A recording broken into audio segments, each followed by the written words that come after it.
পরিচালক গঠনের নামে আমার ব্যাংক থেকে আপনারা যে বিপদে ফেলছেন, সারা বাংলাদেশ থেকে সকল গ্রাহককে ঐক্যবদ্ধ করা হবে।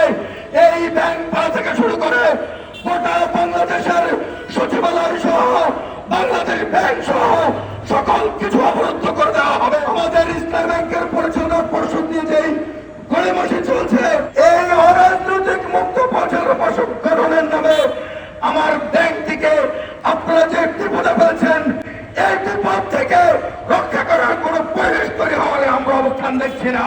সুতরাং আমরা বলতে চাই, অবিলম্বে আমাদের পরিচালনা পর্ষদ নিয়ে নতুন নাটক করবেন না। যদি কোন নাটক মঞ্চস্থ করার চেষ্টা করেন, আমাদের সভাপতি ঘোষণা দিয়েছে সারা বাংলাদেশ থেকে সকল গ্রাহককে ঐক্যবদ্ধ করা হবে।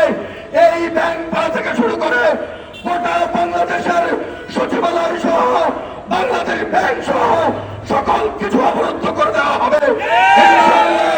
আমরা আমাদের দাবি না মানা পর্যন্ত, আমরা আমাদের দাবি না প্রতিষ্ঠা হওয়া পর্যন্ত এই আন্দোলন থামবে না, থামার নয়।